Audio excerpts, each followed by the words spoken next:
नमस्ते सर। नमस्ते नमस्ते। नई गाड़ी दिख रही दोस्त, ये कब की है? जी सर, अभी हाल ही में 2-3 दिन हुए हैं सर, इसको लिया हूँ।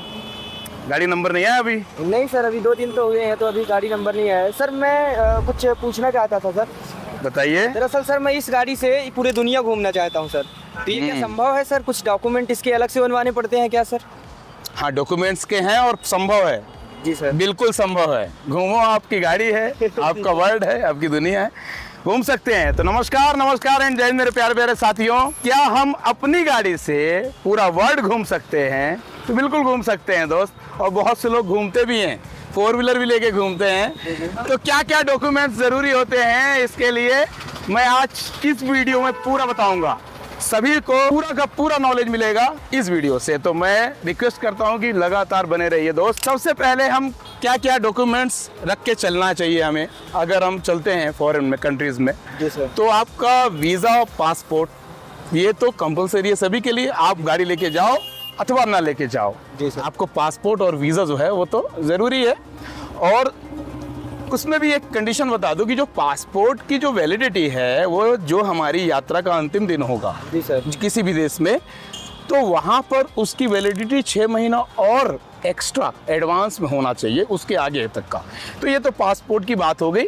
तो वीज़ा और पासपोर्ट होना चाहिए, ये पहला डॉक्यूमेंट्स है। जी सर। उसके बाद हम बात करें गाड़ी की, तो गाड़ी पे जो अपना व्हीकल है इसका क्या क्या डॉक्यूमेंट्स होना चाहिए। तो इसका आरसी होना चाहिए, गाड़ी पे आगे पीछे नंबर, ये गाड़ी पे कोई कमी नहीं होनी चाहिए दोस्त। जी सर। गाड़ी पे किसी भी प्रकार की कमी नहीं होनी चाहिए। अभी आपकी नई गाड़ी, इस पे कोई मॉडिफिकेशन आप मत करवाइएगा। जी सर। इसका आप नंबर रख लीजिएगा, आगे पीछे का नंबर अच्छे से HSRP अपना डल जाए। जी सर।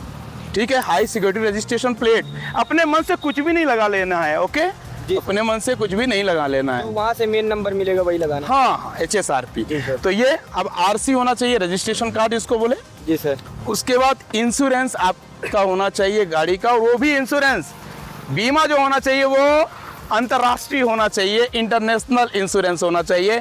ये आप जरूर दिमाग में रखिए। जी सर। ठीक है। और ड्राइविंग लाइसेंस ओरिजिनल आपका इंडियन ड्राइविंग लाइसेंस हो, और साथ ही साथ में इंटरनेशनल ड्राइविंग परमिट होना चाहिए, IDP। जी sir. Is it clear? Clear sir. और आपको किसी भी अगर कंट्री में, अगर एक विशेष देश में जा रहे हैं तो फिर वहाँ का DL लगता है, लेकिन अगर आपको वर्ल्ड में घूमना है तो IDP आपका जो है वो सफिशिएंट है। जी सर। ठीक है। तो बीमा होना चाहिए अंतर्राष्ट्रीय, ठीक है, और लाइसेंस होना चाहिए अंतर्राष्ट्रीय। जी सर। ठीक है। जी सर। हम और दस्तावेज की बात करें तो एक PUCC होता है। ये आपकी नया व्हीकल है, नई गाड़ी है, तो इस पर कोई PUCC की जरूरत नहीं है। जी सर। क्लियर है?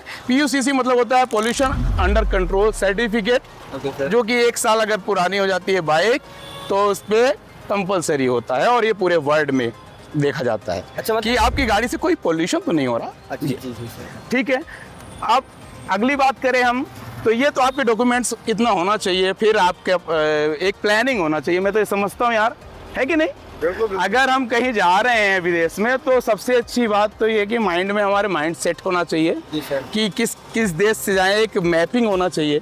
मैप। तो आपको बता दूं, रोड मैप और नेविगेशन, तो इसका पूरा ध्यान देना है। जिस देश पे आप जा रहे हो उस देश का पूरा मैप आपको लेके चलना है। किस किस रूट को आप जाओगे, क्या क्या प्लानिंग, कहाँ रुकना है, कहाँ खाना खाना है, कहाँ सोना है, सब सारी चीज़ें डिसाइड होनी चाहिए, प्री प्लान रहना चाहिए। ठीक है। जी सर। और आप अपनी क्षमता को भी देखोगे कि कहाँ पर क्या स्पीड लिमिट है, कहाँ कितना चलना पड़ेगा, और डिसिप्लिन फॉलो करना पड़ेगा दोस्त। मैं ये चाहता हूँ कि जब हम अपने देश से किसी दूसरे देश में जा रहे हैं तो हम अपने देश का प्रतिनिधित्व कर रहे हैं एक तरीके से। हम इंडियंस हैं, हमको कोई बुरा ना कहने पाए। जी सर। ठीक है ना? जी सर। हर कोई कहे कि वाह वेरी गुड इंडियन, ऐसा होना चाहिए। तो अपना बिहेवियर अच्छा बनाना है। जी सर। और दिल खोल के घूमना है दोस्त। ठीक है। मैं आगे और बताना चाहता हूं आपको कि सीमा शुल्क और टोल का हमें ध्यान देना चाहिए कि जो टोल टैक्सेस है, तो आपके पास पर्याप्त पैसा वगैरह भी रखना है। जो वहाँ की करेंसी है वहाँ की, वो उसको आपको रखना पड़ेगा। ठीक है। अगला हम बात करें तो आपको पूरी सेफ्टी और सुरक्षा का भी ध्यान देना है। इमरजेंसी कुछ नंबर्स हैं, उनको भी रखना चाहिए। अब हम जा रहे हैं किसी भी देश में तो उस देश में जाके हम अपने भारतीय दूतावास का नंबर रखें। जी सर। है ना? जी सर। हेल्पलाइन के लिए कभी भी आप इमरजेंसी पे वहाँ से आप सब संपर्क के वहाँ फ़ोन पर नंबर्स वगैरह आपके पास होना चाहिए। जी सर। ठीक है। वित्तीय मैं कहता हूं कि अगर व्यवस्था आपको करके चलनी चाहिए, फाइनेंशियल आपको मैनेजमेंट करके चलना चाहिए कि किस कंट्री में क्या करेंसी चल रही है, उसके अकॉर्डिंग पर्याप्त मात्रा पे अपने पास पैसा होना चाहिए। तो ये तो अपनी सुविधा जी है। सर। रही बात डॉक्यूमेंट्स की, वो हमने क्लियर कर दी जी है। सर। तो क्या ये गाड़ी लेके आप पूरा विश्व घूम सकते हैं? तो बिल्कुल घूम सकते हैं। जी सर। ठीक है। और दोस्तों, ये जानकारी कैसे लगी आपको, प्लीज़ शेयर कीजिएगा ज़्यादा से ज़्यादा। और इसके पहले मैंने एक वीडियो बनाया है आप सभी के लिए, और वो वीडियो है किस देश में कौन कौन सा ड्राइविंग लाइसेंस चलता है। ये प्लीज़ आप लोग देख लीजिएगा, वो भी सहायता करेगा। ठीक है। क्या शुभ नाम? Prateek Dwivedi sir. Prateek Dwivedi, very good. I wish you all the best for future, for your tour, okay, Thank you, sir. World tour. जय हिंद। जय हिंद सर।